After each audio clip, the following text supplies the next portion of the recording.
শাড়ির দোকানের সামনে ঘুরঘুর করছি দেখে দোকানি আমাকে কাছে ডেকে বললেন, আঙ্কেল, মামির জন্য শাড়ি কিনবেন নাকি?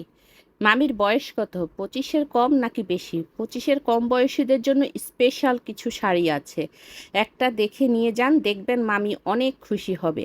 দোকানের মার্কেটিং স্ট্র্যাটাজি দেখে আমি খুব বিস্মিত হয়ে গেলাম।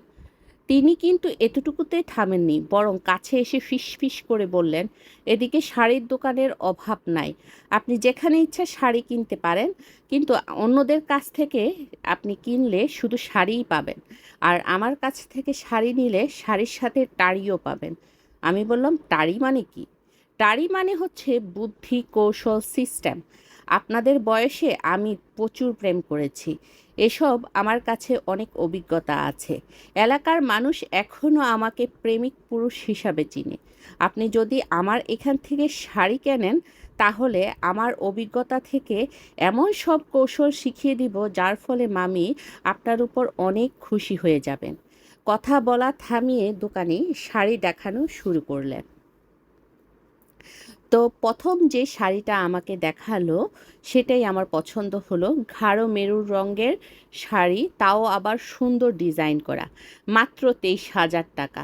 দাম ফাইনাল করে শাড়ির ব্যাগ আমার হাতে তুলে দিয়ে দোকানি কানে কানে বললেন, শাড়ির সাথে চুড়ি নিয়ে যাবেন, টিপ নিয়ে যাবেন। আরেকটা গুরুত্বপূর্ণ কথা হচ্ছে, শাড়িটা কিন্তু আপনাকেই পরিয়ে দিতে হবে, তাহলে মামি বেশ খুশি হবে।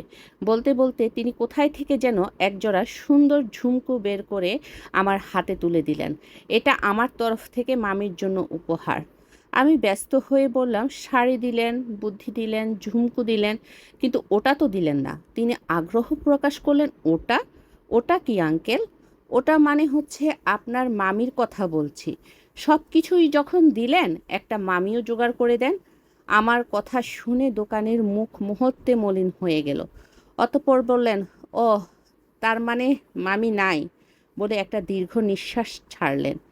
ফের বললেন, তাহলে আর শাড়ি নিয়ে কি করবেন? তিনি শাড়ি বদল করে একটি পাঞ্জাবি নিয়ে যান। আমি বাধা দিয়ে বললাম, না না, আমি পাঞ্জাবি পরি না। দোকানি অবাক হয়ে বললেন, পাঞ্জাবি পরেন না? এই জন্যই তো মামি পাইতেছেন না।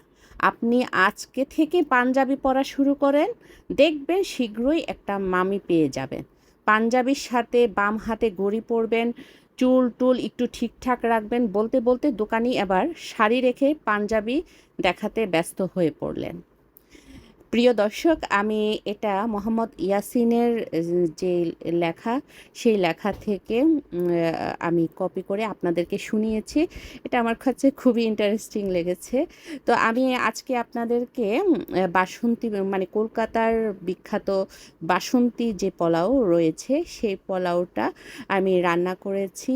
এটা একটু হালকা মিষ্টি টাইপের হয়, যেহেতু এটাতে চিনি দেওয়া হয়, খুবই ঝরঝরা। এটা খালি খালিও খাওয়া যায়, তবে খাসির মাংসের সাথে তারা খুব খায়, এবং এটা খেতে খুবই ভালো। এখানে কাজু বাদাম দেওয়ার কথা ছিল, তো আমি কাজু বাদাম আমার বাসায় ছিল না, তো তার জন্য আমি বাসন্তী পোলাও কাজু বাদাম ছাড়াই বাসন্তী পোলাও রান্না করেছি। দেখেন, দেখতে কিন্তু খুবই সুন্দর এবং টেস্টি হয়েছে।